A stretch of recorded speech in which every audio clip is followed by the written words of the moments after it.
qu'on peut s'asseoir dans sa présence. Amen. Bienvenue à notre deuxième culte de la journée. Amen. Et pour vous qui êtes au deuxième culte, et pour moi qui fais l'expérience de vivre les deux cultes, pas comme un spectateur, mais comme un acteur. Je n'ai pas dit comme un pasteur, j'ai dit comme un acteur. Je n'ai pas dit comme un prédicateur, mais j'ai dit comme un acteur, une personne vivante, une pierre angulaire. Amen. À l'image de Christ, un édifice vivant. Ça veut dire que tout à moi participe au culte. Quelqu'un me donne amen. Ah, je n'ai pas dit comme modérateur, je dis comme un acteur, comme un assoiffé. Amen. J'ai envie de te dire, oh, que ça goûte bon de faire deux cultes. Amen. Oh, ton amen. Ok. Moi, je te dis, ça goûte bon de faire deux cultes. Parce que je constate la manière dont il vient de m'utiliser pour le deuxième culte. Pour ceux qui étaient là, ils vont dire, mais peut-être Pasteur Narcisse fait un peu de combine là, mais c'est simplement que le Saint-Esprit décide d'agir comme il veut. Amen. Mais tu vois, ma mission, c'est de dire, Seigneur, utilise-moi. Même s'il y a 4 cultes, utilise-moi. Aïe. En fait, je suis en train de te dire qu'il y a des gens qui doivent profiter de cette présence. Amen. Et que tu dois être un acteur d'invitation, un postier du royaume des cieux. Amen. Un courtier qui court pour chercher les âmes pour Jésus. Si je parle à la bonne personne, donne-moi un meilleur amen. Un amen comme le... Acclame le Seigneur Jésus. Amen. Non, sincèrement, je veux bénir le Seigneur aussi pour notre Père, l'apôtre Ivan Castano. Amen. Pour son obéissance, pour le prix payé. Et j'associe à ça l'apôtre Yves, ainsi que nos mères, Pasteur Maud et Pasteur Abi. Nous sommes reconnaissants de la grâce et du manteau qui nous accompagne. Et sous cette tension que nous opérons, à Dieu seul soit toute la gloire et que ses servants, ses servantes et ses serviteurs soient bénis au nom de Jésus. Amen. Je vais rendre grâce à Dieu aussi pour toutes les stars, pour ceux qui sont là depuis le premier culte et continuent à servir là au deuxième culte. Dieu est votre récompense. Amen. Amen. C'est le Seigneur qui nous a dit de passer à deux cultes. Amen. Parce que le Seigneur savait qu'il y a quelqu'un qui a besoin de venir à l'église, mais c'était compliqué pour lui. C'est compliqué. Et le Seigneur a dit, organisez de telle manière, et comme ça, mon peuple pourra venir me servir, me glorifier. Voilà pourquoi tu dois être l'ambassadeur de cette cause. Amen.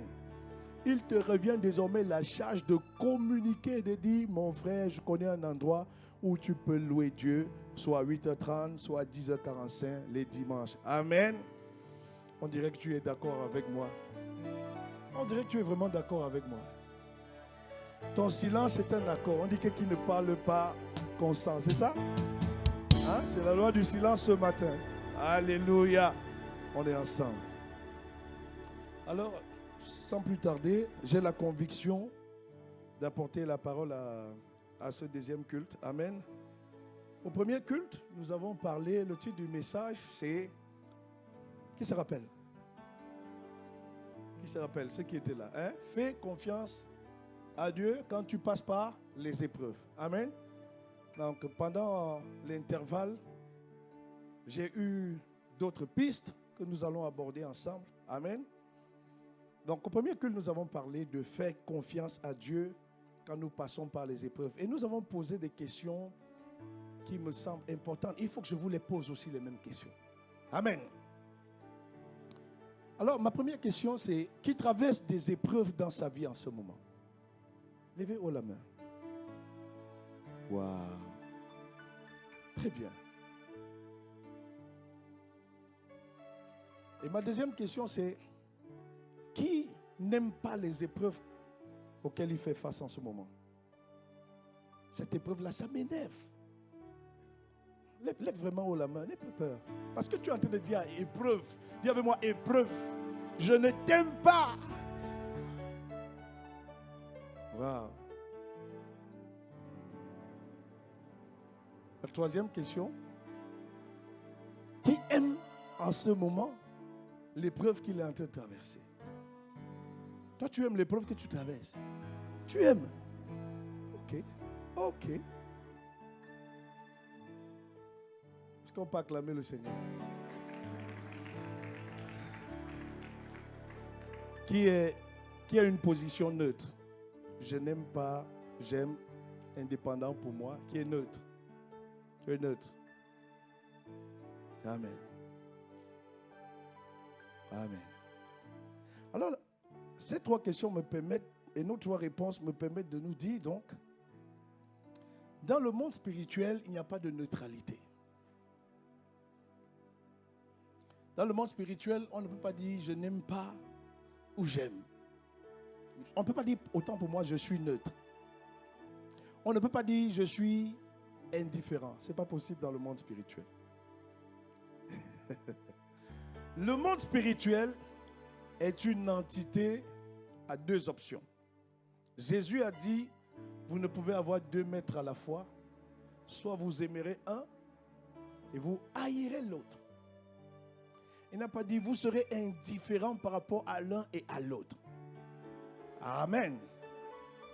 Ce qui m'amène à te dire que l'épreuve, puisqu'elle est une entité spirituelle, ce n'est pas quelque chose que tu vois, ce n'est pas quelque chose qui est palpable, c'est quelque chose que tu vis. Amen. Je n'ai pas entendu toi, amen. Dans l'épreuve, soit tu vas l'aimer, soit tu ne vas pas l'aimer. Ce n'est pas que tu es neutre. Parfois, le fait de devenir insensible, ça ne veut pas dire que tu n'aimes pas ou que tu aimes. Ça révèle un trou, une faille dans ton âme. Amen. Vous voyez que lorsque quelqu'un a souvent été longtemps blessé, il commence à développer des mécanismes de protection. Amen. C'est dans le but de se protéger. Amen. Mais ça ne veut pas dire que tu n'as pas été blessé. Tu me suis dit, je te suis.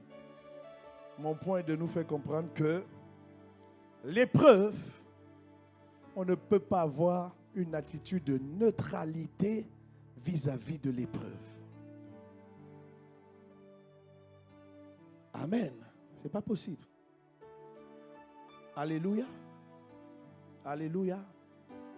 Alors, le titre de notre message ce matin, c'est « Fais confiance à Dieu quand tu passes au travers des épreuves. » Amen. Alors, une des questions qu'on est en droit de se poser, c'est pourquoi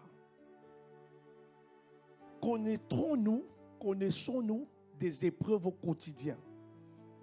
Pourquoi le mot épreuve? Pourquoi l'épreuve s'ingère, s'incruste dans la vie des êtres humains? Pour quel but, pour quel motif, pour quel objectif traversons-nous, rencontrons-nous, faisons-nous face à des épreuves? Amen. Il existe différents types d'épreuves. Des épreuves dans la vie familiale, dans le monde professionnel, dans le monde entrepreneurial. Dans différents secteurs de nos vies, il est fort probable que nous fassions face à une épreuve. Quelqu'un me dit amen. Quelqu'un me donne un meilleur amen. Et ce que nous avons observé, le fruit de l'observation est que lorsque l'être humain est dans une période, on va dire bénie, une période conviviale, une période où tout est calme, où tout est bien autour de lui, l'être humain affiche une mine, une attitude, une manière d'être, un comportement particulier, fonction de ce qu'il traverse et ce qu'il vit. Ce que je m'explique. Lorsque tout autour de moi, tout va bien, la santé, les affaires marchent bien, les relations marchent bien, tous les voyants sont verts, alors l'expression de mon visage, l'expression de mon corps, l'expression de mon être entier, c'est une expression de joie. On est content, on est bienveillant, on est arrangeant, on est une compagnie agréable. Hello, on est ensemble? Mais un autre constat aussi est fait, c'est que lorsque le chaos s'est installé, le chaos, c'est souvent la forme que prend l'épreuve.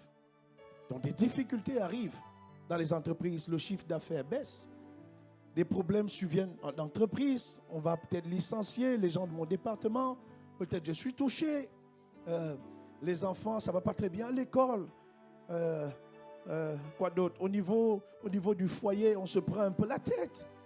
Dans les relations, on s'est pris aussi la tête avec les amis, avec les voisins. Et là aussi, il y a une autre mine, un autre comportement, une autre facette qui voit le jour. On dirait que nous devenons bipolaires. On a un visage de joie lorsque tout est correct, mais on a un visage de tristesse lorsque il y a des difficultés. Amen. Est-ce que quelqu'un se retrouve dans ça? Est-ce que ça te parle? Amen. En tant qu'enfant de Dieu, la question que nous devons nous poser après ce constat, c'est: est-ce que l'épreuve doit pouvoir modifier mon comportement, ma nature et mon caractère?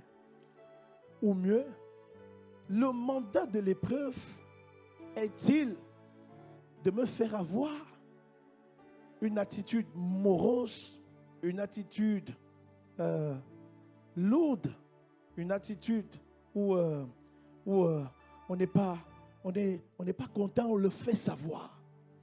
On n'est pas dans la joie et on le fait savoir. C'est-à-dire qu'on extériorise, l'épreuve vient et elle extériorise l'aspect négatif. Est-ce ça le but? Est-ce ça le motif? Est-ce ça l'objectif de l'épreuve? Amen. Quelqu'un avec moi ou pas? Quelqu'un est-il avec moi ou pas? Amen. Quel est le but, l'objectif que Dieu a donné à l'épreuve? Au premier culte, j'ai touché un aspect et je repose cette question ici. Qui pense que c'est possible d'avoir une vie sans épreuve du tout? Lève la main. Il n'y a personne qui lève la main. Acclame le Seigneur. Amen. Ça veut dire que tu es conscient que la vie te réserve des épreuves. Quelqu'un dit Amen. Alors, si nous sommes conscients de ça, que la vie nous réserve des épreuves, Amen, on est d'accord avec moi que parfois on regarde les cinémas, les séries TV, et on voit des acteurs, tout se passe bien, le gars il est médecin, il est chirurgien, il est majeur de promotion, c'est un docteur adulé, aimé, apprécié, recherché, avec une grosse cote de popularité. Et dans sa vie, tout va bien. Tout va bien. Ouais, c'est ça que les films nous présentent souvent. Amen. Et parfois en décembre, la voix. Moi, j'aime souvent regarder les films en décembre parce que j'aime beaucoup la période de Noël. Tu vois, j'aime les décorations là, quand il y a la lumière qui brille, quand il y a les sapins, ça brille de partout là. Moi, j'apprécie ça. Il y a un peu de neige qui coule là. Et puis tu es dans ton salon, tu croises les bras, tu prends un petit thé chaud, tu es en pyjama rouge avec les pointillés là, tu vois. Et puis tu vois la télé. Tout est beau, tout est parfait, tu vois un peu. Tu es dans ton salon. Il y a le chauffage, il n'y a pas froid, tu n'as pas froid et tout. Tu vois, tout est parfait.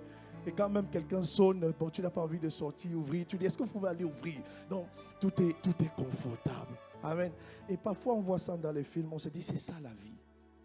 Tout est beau, parfait. Il n'y a pas d'épreuve. Mais vous et moi, on vient de répondre à la question qu'en fait, dans la vie, on va avoir des épreuves. On va avoir des difficultés. On va avoir des montagnes. On va avoir de l'adversité. On va avoir des personnes qui vont se tenir devant nous pour nous résister. On va avoir toutes sortes d'éléments comme ça qui vont venir nous challenger. Et la question donc c'est, Seigneur, pourquoi tu permets ça?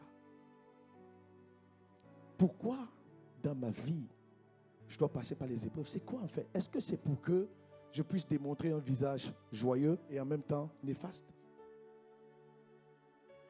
Est-ce que quand je suis dans l'épreuve, la joie doit s'éteindre, la paix doit s'éteindre, le service doit s'éteindre, le zèle doit s'éteindre?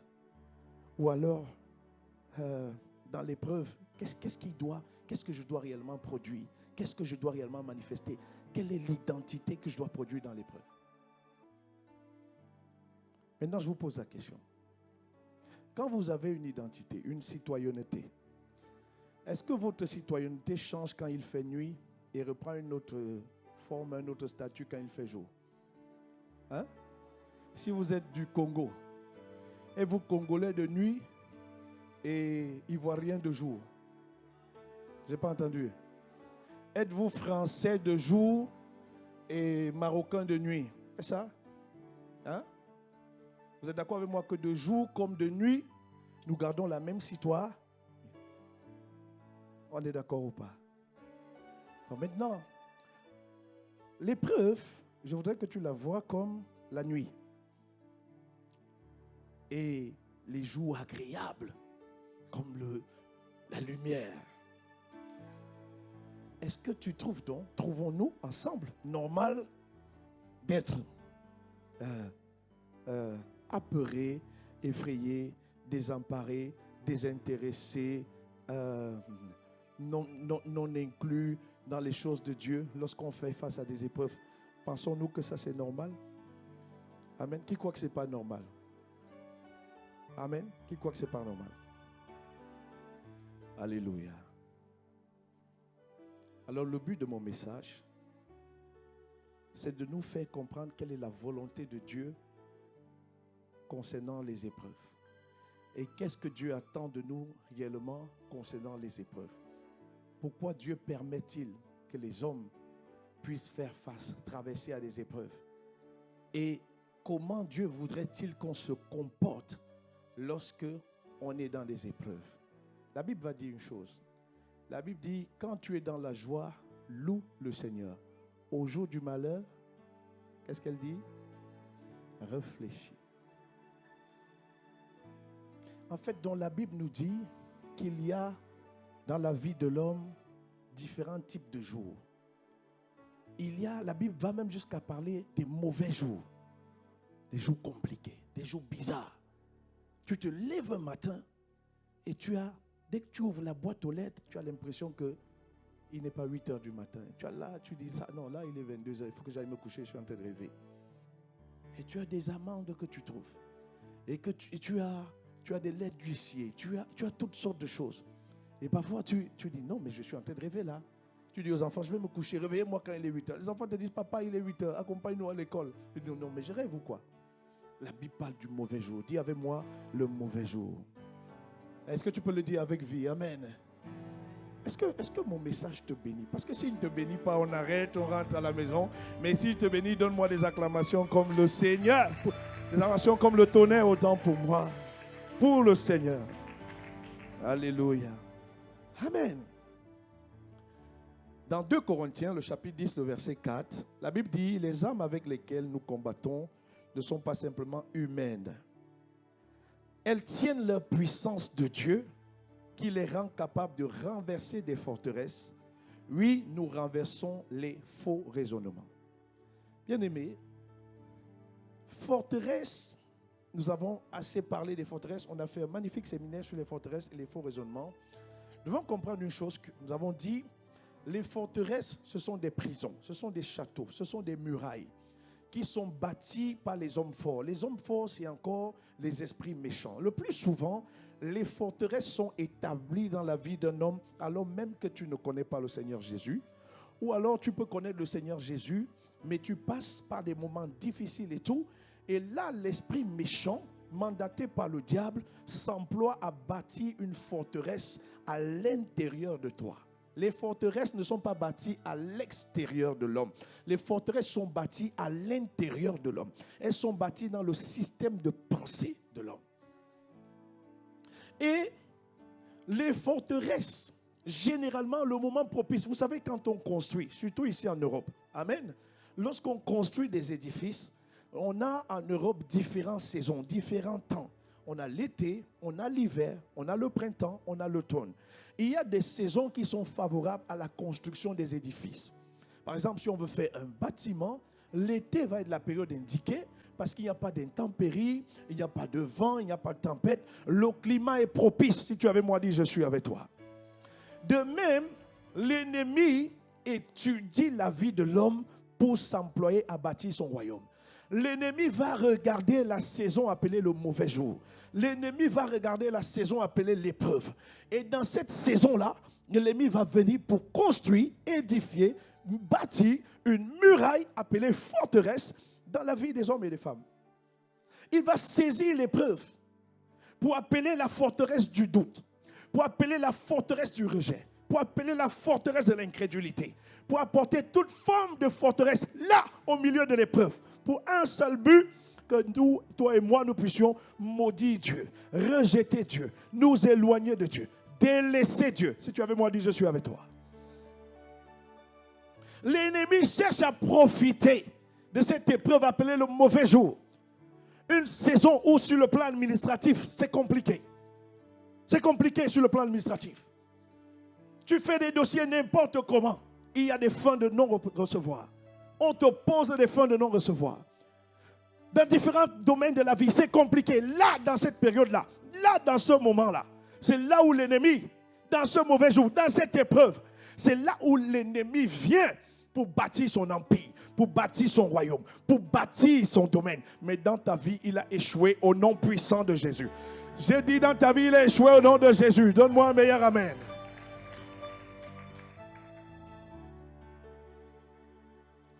L'ennemi veut profiter de notre incompréhension concernant la notion de l'épreuve, la notion de ce que la Bible appelle le mauvais jour. L'ennemi veut profiter de cette ignorance-là, de ce que dit Dieu du mauvais jour, que dit Dieu des temps difficiles. L'ennemi cherche à profiter de ce moment d'ignorance, de ce moment de somnolence, pour pouvoir prendre un avantage significatif. La Bible dit, Dieu a fait toutes choses pour un but, même le méchant pour le jour du malheur. Le mauvais jour a un but dans ta vie. Les jours de l'épreuve, les jours de difficulté ont des buts, ont des objectifs que Dieu leur a fixés. Je n'ai pas entendu ton amen. Un homme appelé Joseph avait reçu de Dieu comment il devait être élevé, comment il devait être glorifié, comment il devait être couronné. Mais du moment de la réception de la prophétie à son accomplissement et sa manifestation, Dieu n'avait pas dit à Joseph ce par quoi il allait passer, ce par quoi il avait, ce qu'il allait affronter. Mais j'ai envie de dire à quelqu'un, on a prophétisé des grandes choses sur toi. On a déclaré des paroles merveilleuses sur toi. On a relâché des paroles prophétiques sur toi. Mais je suis venu te dire ce matin de la part du Seigneur, sous la couverture apostolique de son serviteur, que de la parole prophétique à son accomplissement, tu risques et certainement tu feras face à de l'adversité et à de l'épreuve. Waouh, ton silence. Ton silence n'apprécie pas la vérité. Aïe, aïe, aïe, aïe, aïe. Est-ce que quelqu'un est avec moi ce matin? L'ennemi veut profiter de notre ignorance, de ce que Dieu appelle l'épreuve, de ce que Dieu appelle le mauvais jour. Et c'est ce qu'il nous dit dans 2 Corinthiens 10. Les âmes avec lesquelles nous combattons dans le mauvais jour, on doit combattre. Que dit Dieu dans le mauvais jour? Que dit Dieu dans les épreuves? Il dit il faut combattre. Et ce combat, Dieu dit, il faut prendre des armes qui ne sont pas humaines. Les armes de Dieu. Les armes de l'esprit. Tu avais moi dit, je suis avec toi.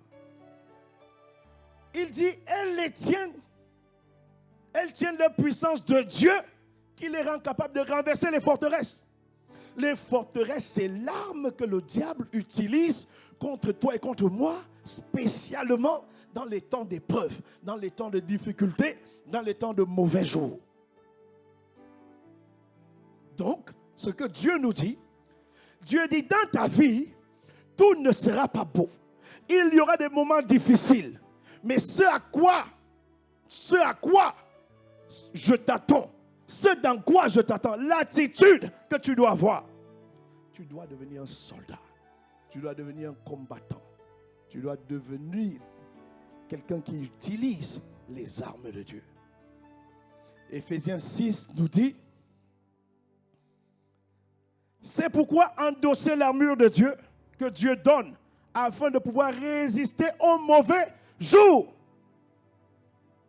En d'autres termes, afin de pouvoir résister dans l'épreuve. Bien-aimé, suis-moi. Alors que tu es devenu enfant de Dieu, tu as acquis par ta naissance en Jésus la victoire sur toute forme d'épreuve. Tu es déjà dans la victoire. Quelle que soit l'épreuve que tu peux vivre, quels que soient les mauvais jours que tu peux affronter, quand tu es né de Dieu, quand tu es né en Jésus-Christ, tu es déjà dans la victoire. Je n'ai pas entendu toi, amen. Il ne dit pas dans Éphésiens, et nulle part, la Bible nous dit de lutter contre le diable. Non, elle nous dit de résister au diable. Ça veut dire, dans le mauvais jour, je résiste de ma position de victorieux. Je résiste. J'occupe une place de domination. J'occupe une place de plus que vainqueur. Même si l'épreuve vient, je sais que le diable veut profiter de l'épreuve pour m'amener à douter, pour m'amener à devenir incrédule, pour m'amener à devenir néfaste, pour m'amener à devenir négatif. Dieu dit, prends les armes, fais-moi confiance, utilise mes armes et résiste avec cela dans le mauvais jour. Tu avais moi dit, je suis avec toi. Alors tu comprendras que l'épreuve dans le plan de Dieu vient pour confirmer ta victoire sur le malin, sur l'ennemi et sur ses œuvres. Oh, si je parle à une bonne personne ce matin, donne-moi un meilleur amen. Donne-moi un amen comme le tonnerre. Le but de l'épreuve, ce n'est pas de faire de toi et moi des courants alternatifs. Joyeux aujourd'hui, mécontent demain. Zélé aujourd'hui, apathique demain. Ce n'est pas ça le but de l'épreuve. Dans Romains 5, verset 5, il dit quoi? L'amour de Dieu a été déversé dans nos cœurs par le Saint-Esprit. L'amour est déjà dans mon cœur.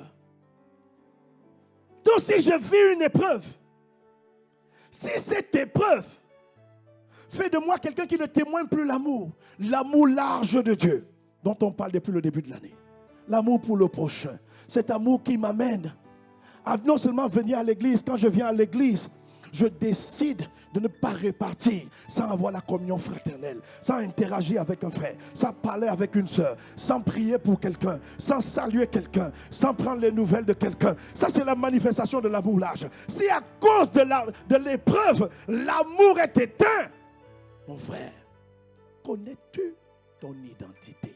Le but de l'épreuve n'est pas d'éteindre ton identité. Le but de l'épreuve est davantage de faire briller, de faire resplendir ta citoyenneté céleste. Donne-moi un meilleur amen, s'il te plaît. Dieu autorise les épreuves pour consolider son œuvre dans nos vies. L'épreuve est essentielle et nécessaire pour te faire passer à une dimension supérieure. Je n'entends pas ton amen. Est-ce que je parle à un bon public ce matin? Est-ce que je parle à un cœur disposé ce matin?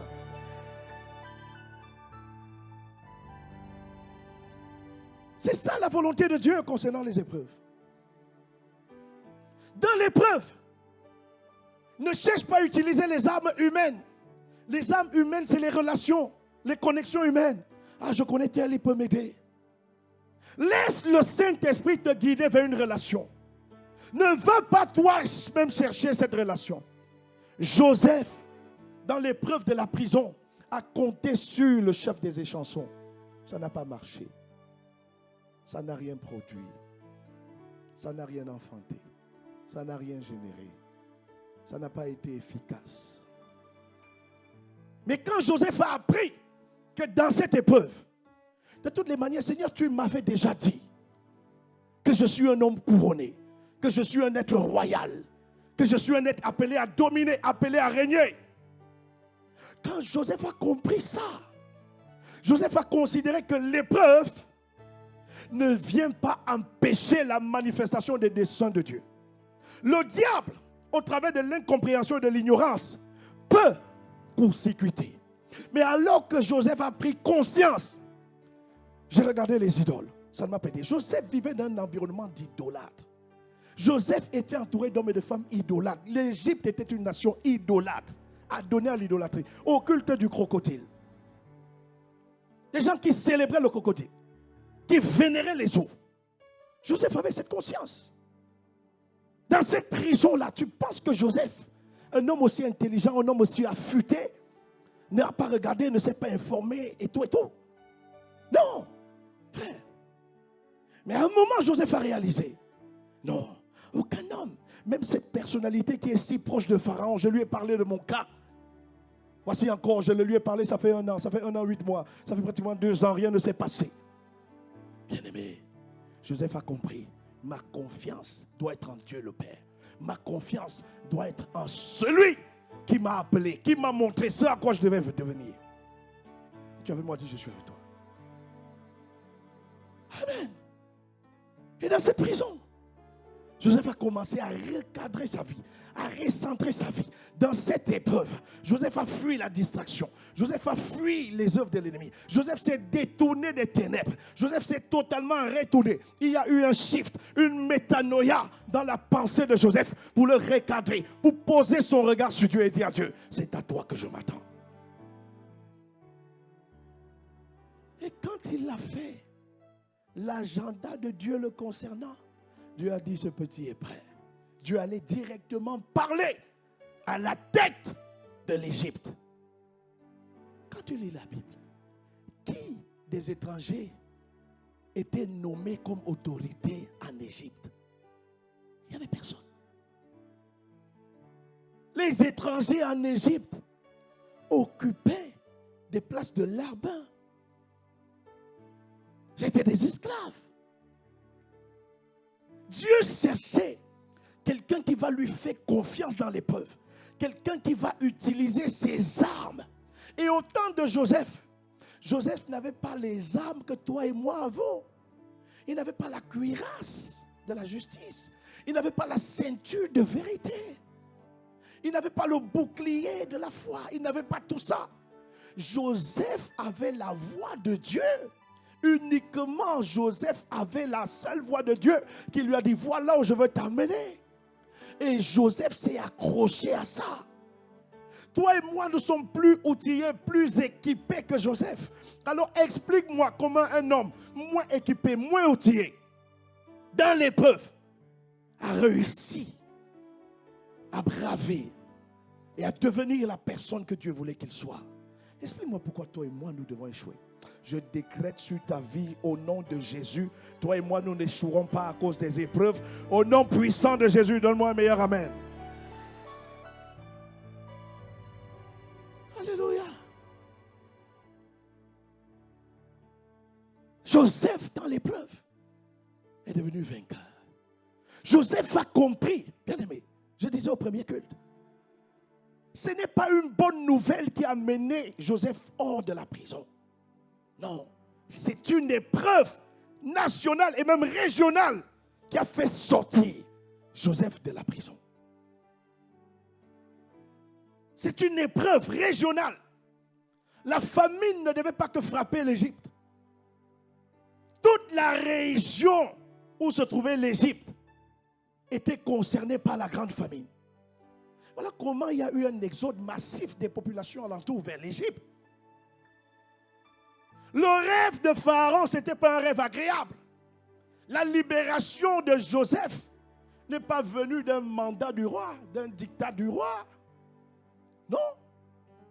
C'est venu d'une inquiétude. C'est venu d'une épreuve dans laquelle Pharaon était plongé. Et Pharaon cherchait qui pouvait solutionner cela, qui déjà pouvait expliquer. Et je veux te dire une chose. Seuls ceux qui traversent les épreuves en utilisant les armes de Dieu sont qualifiés pour sortir des multitudes d'épreuves, pour délivrer des multitudes d'épreuves, pour libérer des multitudes d'épreuves. Voilà pourquoi tu ne dois pas avoir peur de l'épreuve. Voilà pourquoi l'épreuve ne doit pas faire de toi un courant alternatif qui éclaire quand tout va bien et qui s'assombrit quand il y a les difficultés. Tu avais moi dit, je suis avec toi. Église, n'aie pas peur des épreuves. C'est une épreuve qui a amené notre Seigneur à la gloire, à la croix de Golgotha. La croix a amené la gloire. Parce qu'il a accepté la croix, il a reçu la gloire au-dessus de toute gloire. Et Jésus a dit, celui qui veut venir avec moi, qu'il se charge de sa croix. Autrement dit, qu'il se charge des épreuves qu'il rencontrera dans la vie terrestre. Je n'ai pas entendu ton amen. Nous sommes une génération, on pâlit quand tout va mal. Non, je ne viens plus à l'église. Non, j'arrête de servir. Le visage s'assombrit. On te regarde, on sait ce que tu vis. Dès qu'on te voit, on sait que ça va bien. Parce que tu souris. Parce que tu salues tout le monde. Le dimanche après, on te voit. Tout va mal, on sait. Dans la guerre spirituelle, on cache ses faiblesses. On ne montre pas ses faiblesses à l'ennemi. C'est ça les véritables soldats. Ils savent que l'épreuve vient pour couronner la parole de Dieu en eux.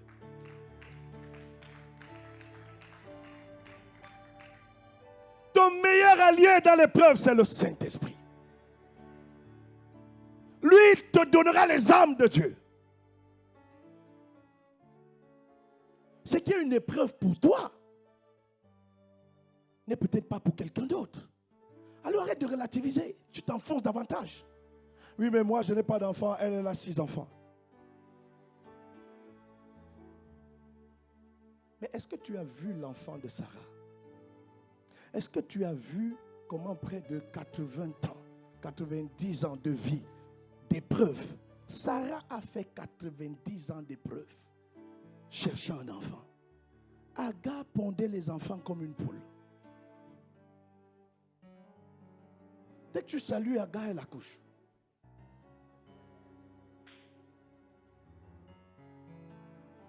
Quelqu'un me suit ou pas?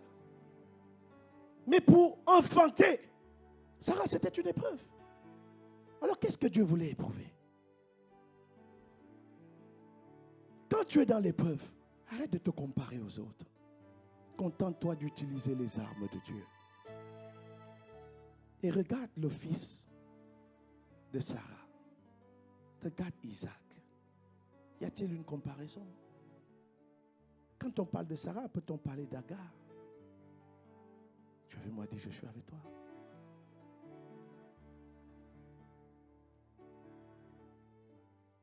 N'aie pas peur de l'épreuve. Ne crains pas l'épreuve. L'épreuve est voulue par Dieu. Ça s'appelle le mauvais jour. Dieu n'est pas inquiet pour ça. Dieu sait que c'est un mauvais jour. Mais Dieu sait que c'est un mauvais jour, ce n'est pas des mauvaises nouvelles. Un mauvais jour, ce n'est pas des mauvaises nouvelles. Un mauvais jour n'est pas synonyme de malédiction. Un mauvais jour n'est pas synonyme d'échec. Un mauvais jour n'est pas synonyme de défaite. Un mauvais jour n'est pas synonyme de fin d'espérance. C'est faux. Un mauvais jour, lorsque tu utilises les armes de Dieu, devient un escalier vers la gloire de Dieu.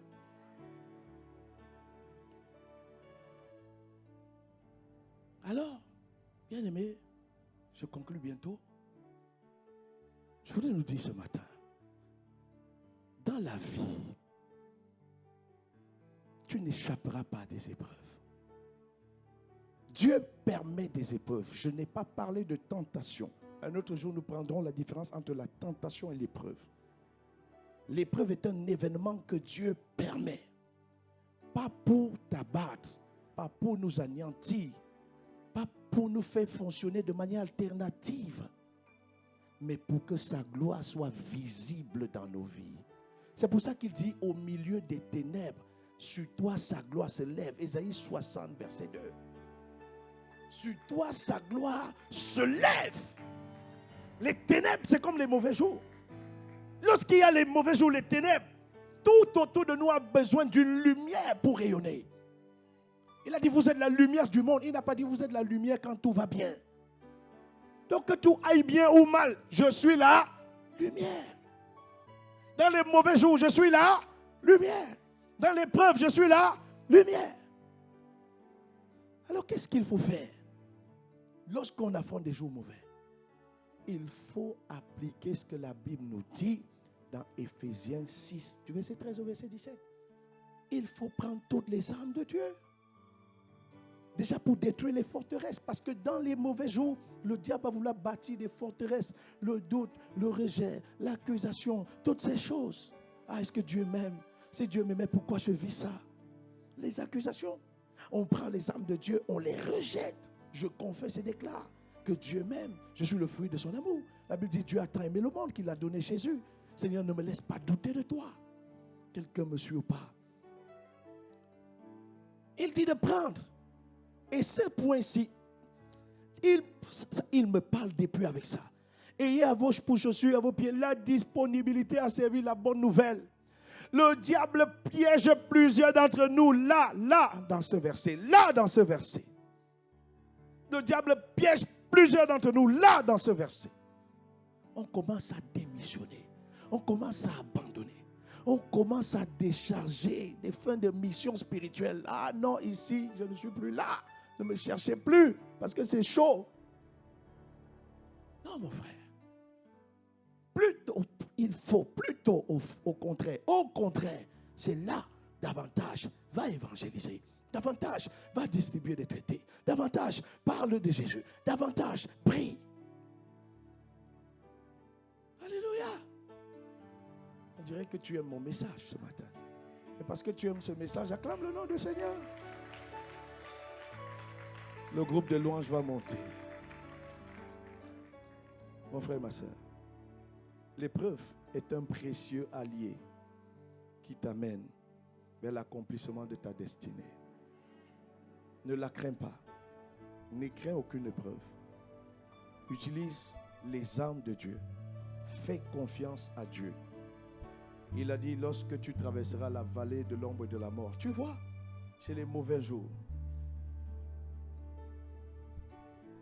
Lorsque tu passeras au travers des feux, lorsque tu passeras au travers des grandes eaux,